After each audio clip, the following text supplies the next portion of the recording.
Bonjour à tous, cette vidéo c'est pour la totalité des personnes qui s'apprêtent à investir à Dubaï et qui ont toujours des doutes et qui ont besoin d'éléments factuels pour se rassurer. J'explique pourquoi, le contexte c'est quoi? C'est que j'ai eu des entretiens clients où j'ai vu des gens avoir des projets devant eux qui leur plaisaient, être très à l'aise et au dernier moment avoir un doute et se dire voilà, et avoir l'honnêteté de me le dire, c'est-à-dire j'ai peur, je suis pas complètement convaincu et en fait ce truc là ça m'a fait réaliser, je les comprends, c'est totalement normal parce qu'en fait moi je suis passé par des étapes en me passionnant pour le marché et j'ai tellement vu de faits factuels sur le marché que c'est devenu normal pour moi que c'est une opportunité, mais ça n'est pas pour tout le monde. Et je me suis dit, il y a des gens qui auraient peut-être besoin, pas d'un discours commercial, c'est pas du tout le but de cette vidéo, mais d'énumérer des faits sur ce qu'est Dubaï aujourd'hui et pourquoi c'est une opportunité. Donc cette vidéo, si vous hésitez, que vous avez des craintes sur Dubaï, elle est pour vous. Dans cette vidéo, on va voir pourquoi Dubaï est un investissement de manière factuelle, sans arguments commerciaux. Ok, donc rentrons directement dans le vif du sujet. Déjà, j'ai quelques slides pour rappeler à quel point, je trouve, c'est une destination solide, stable, en croissance, d'un côté,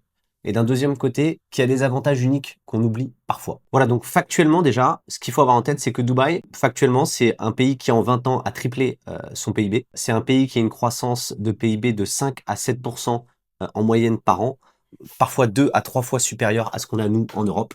Donc en fait, c'est un pays qui est en pleine croissance. La deuxième chose, c'est que c'est un pays qui a réussi quelque chose d'exceptionnel, c'est de diversifier son économie. C'est-à-dire qu'à la base, donc voilà, pour avoir en tête, souvent on vous dit c'est moins de 1%. Le pétrole, c'est moins de 1% du PIB de Dubaï. Sur le PIB par contre des Émirats, le pétrole c'est moins de 5%. C'est-à-dire que globalement, en fait, ils ont réussi à construire une économie totalement diversifiée autour de différentes choses, on le verra, mais en gros, il y a le tourisme qui est énorme, mais il y a aussi beaucoup de transport maritime et de logistique puis il y a la construction, il y a l'immobilier, il y a plein de choses. Mais en gros, ils ont réussi à vraiment construire une économie diversifiée. Donc, une économie en croissance qui grandit et qui est diversifiée, ce qui est intéressant pour vous. Pourquoi? Parce que quand on investit dans une destination, bah voilà, si vous investissez dans un pays qui est en pleine croissance, c'est évident qu'en fait, votre immobilier va croître. Deuxième point sur la stabilité, c'est que vous arrivez à enfin, je trouve les gens arrivent à un moment où c'est quand même un peu plus sûr. C'est-à-dire que aujourd'hui, on a un leadership qui est sur place, qui est stable, qui est efficace et qui tient ses promesses. On le voit, ils ont créé le Burj Khalifa, le Dubai Mall, La Palme. Ils ont fait l'Expo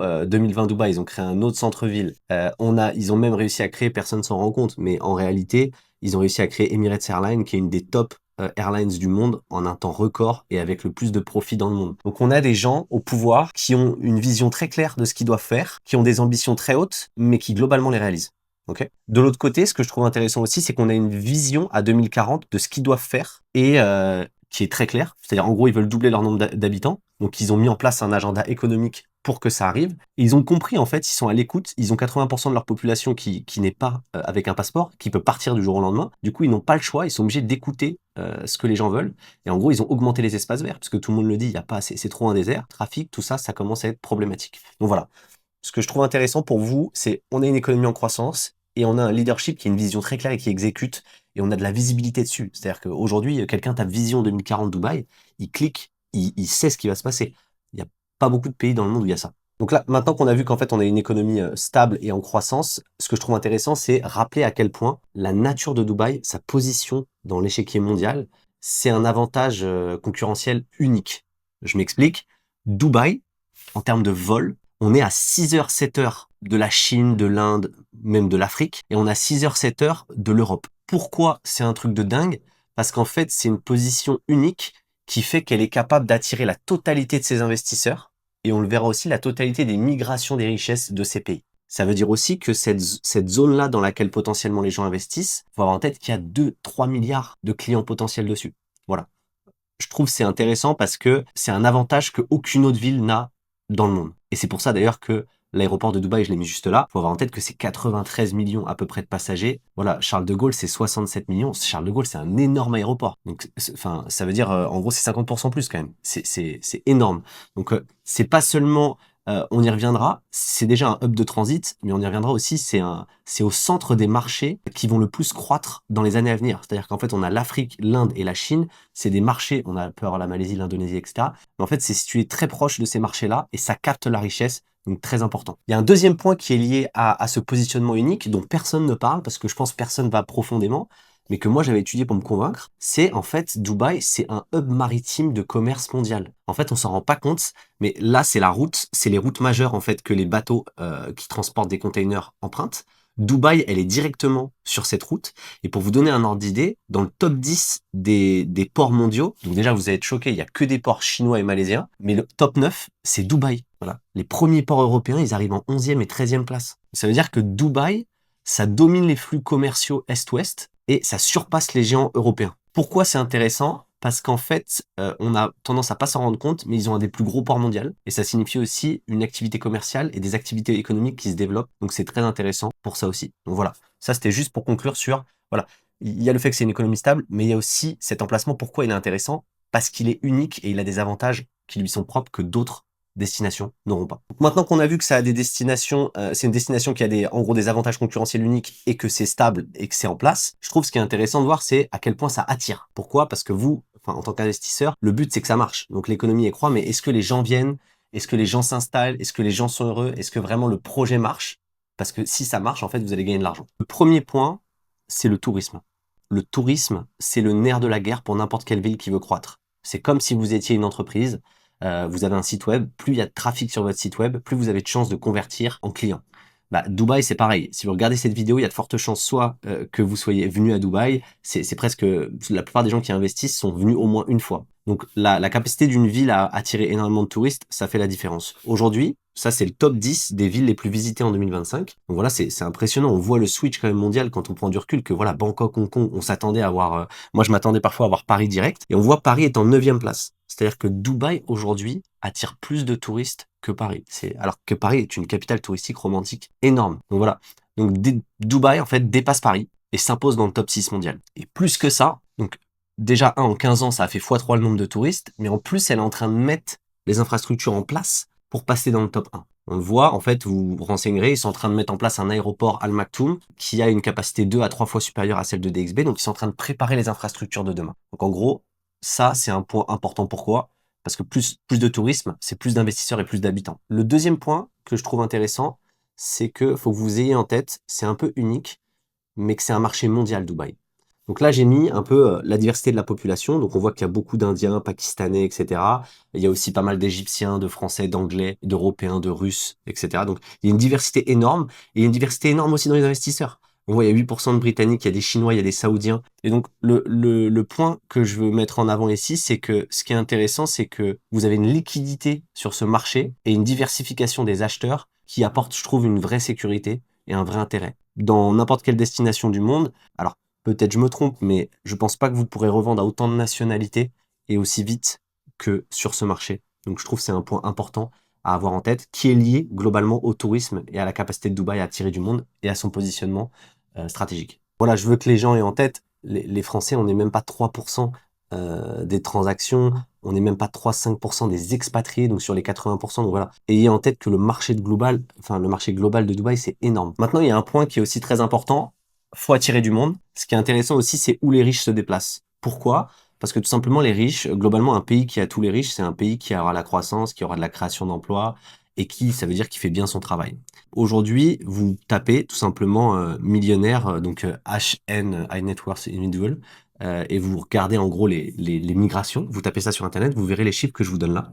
Donc en gros, on a des énormes départs de Chine, du Royaume-Uni, de Russie, d'Inde, Corée du Sud, on a France aussi, et on a des arrivées dans des endroits tels que Australie, Canada, Singapour, USA, et on voit Dubaï qui est en top position, qui est numéro 1, et de loin en fait, avec 9800 personnes attirées. Donc pourquoi c'est intéressant? Parce que ça permet de voir les dynamiques aussi sur où vous investissez. Ce qu'on voit, c'est que globalement, il y a un exode, si vous êtes là, vous le savez, énorme de richesses en Europe, et on voit qu'il y a une migration forte de ces richesses au Moyen-Orient. C'est important pour vous parce que, comme je l'ai dit, ça vous permet ces gens-là, c'est ceux qui créent de la richesse, c'est ceux qui paient des taxes, c'est ceux qui travaillent, qui créent de l'emploi, et les avoir dans le tissu économique de Dubaï, c'est clé, parce que ça permettra tout simplement de développer le pays encore plus. Ok, maintenant on a vu qu'en gros le pays il est stable, on a vu que l'économie, l'emplacement est dingue, on a vu que ça attire donc ça marche. Je trouve ce qui est intéressant de voir maintenant, c'est les sécurités que ça vous apporte. Parce que il y a des gens, ils ont peur, et ils ont raison d'avoir peur, c'est les investissements à l'étranger, donc on va voir ça ensemble. Le premier point que j'ai souvent, c'est la crainte des conflits, et elle est totalement viable. Quand on est né en France, on a en tête le Moyen-Orient, que c'est chaotique, qu'il y a la guerre, et on a peur d'investir là-bas.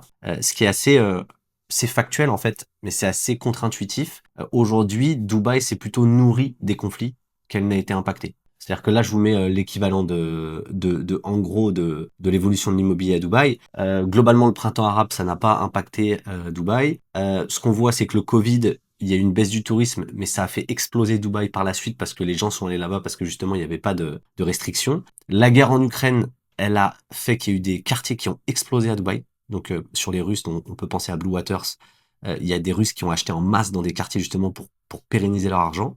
Et on voit avec la guerre aussi à Gaza, il y a eu des apports aussi, il y a beaucoup d'investisseurs maintenant israéliens.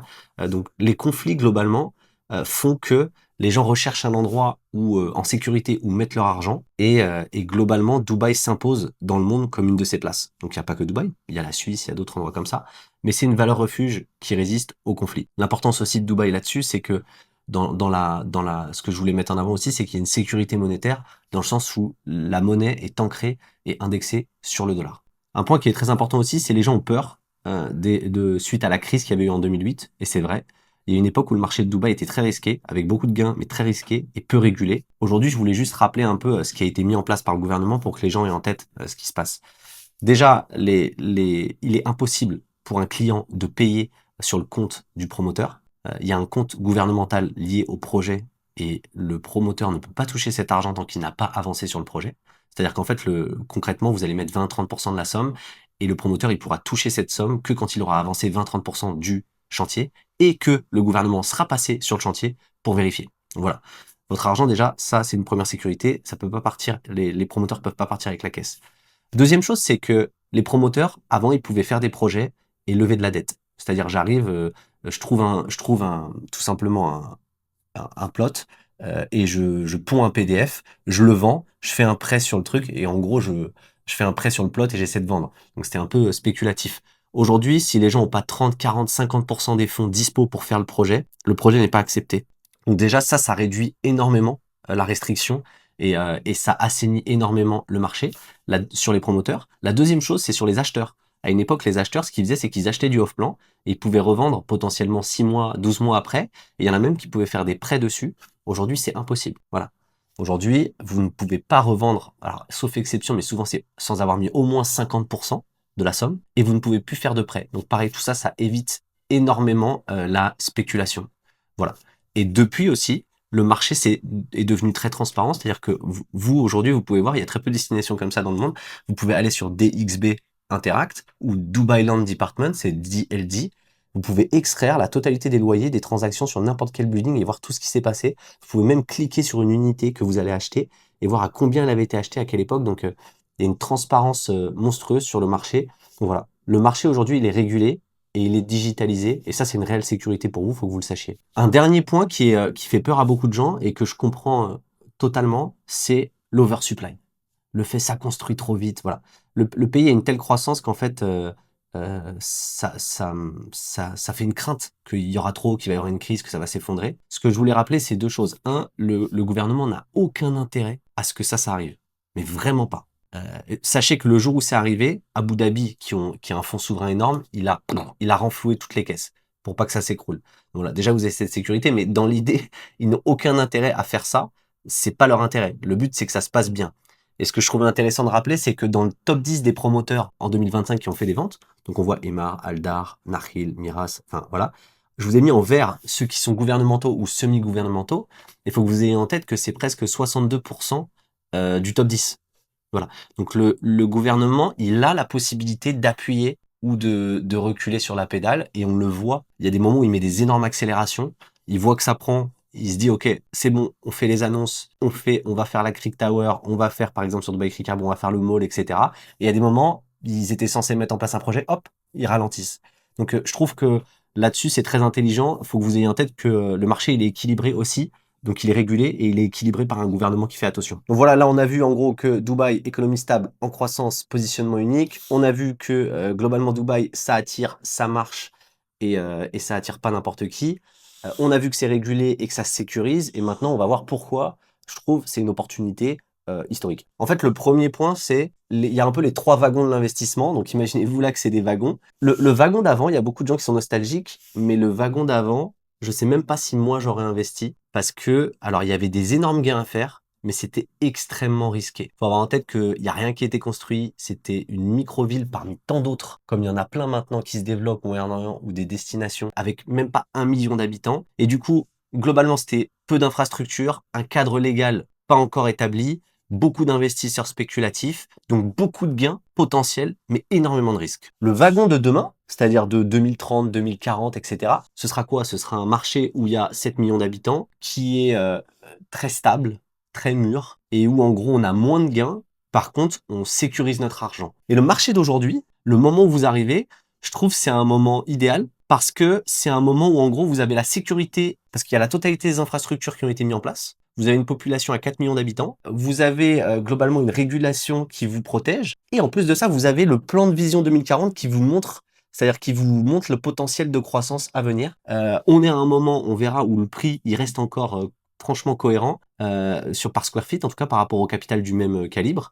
Donc voilà, je trouve que l'opportunité, c'est plus le moment où en gros, il y a une balance entre risque et gain que je trouve bien pour notamment les Français qui ont pas toujours une aversion forte au risque. Le deuxième point, et c'est le final en fait, c'est un peu le truc qui résume.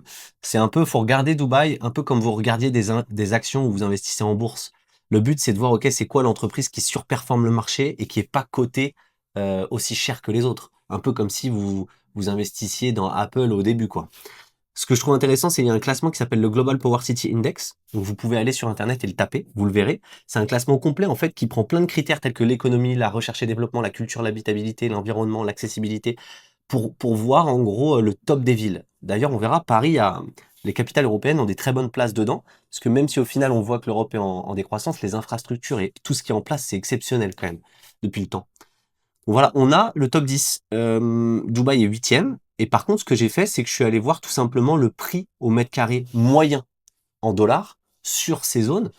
Et en fait, on voit, donc il y a Singapour 22 000, Séoul 22 000, Londres 20 000, New York 18 000, Shanghai 14 000, Tokyo 14 000, Paris, c'est intramuros, c'est 14 000, c'est en dollars, Berlin 9 000. Et voilà, faut avoir en tête qu'aujourd'hui, Dubaï, elle est, il me semble, à 4 500 euros du mètre carré, c'est ce qui fait à peu près 5 450, 5 600 dollars.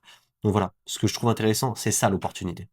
C'est que quand on regarde Dubaï, ce que c'est par rapport à ce que ça délivre, s'il y a une ville dans le top 10 qui est 2 fois moins chère, voire 3 fois moins chère que la totalité des autres, c'est ça l'opportunité.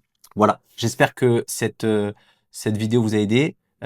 N'hésitez pas à me dire tout simplement qu'est-ce que vous en pensez, sur quel point vous êtes dubitatif, qu'est-ce qui vous a aidé, qu'est-ce que vous trouvez vrai. Mettez en commentaire et n'hésitez pas si vous avez d'autres points, je referai des vidéos dessus. Le but c'est de vous aider en tout cas à passer à l'action si ça fait sens pour vous. Merci à vous. Au revoir.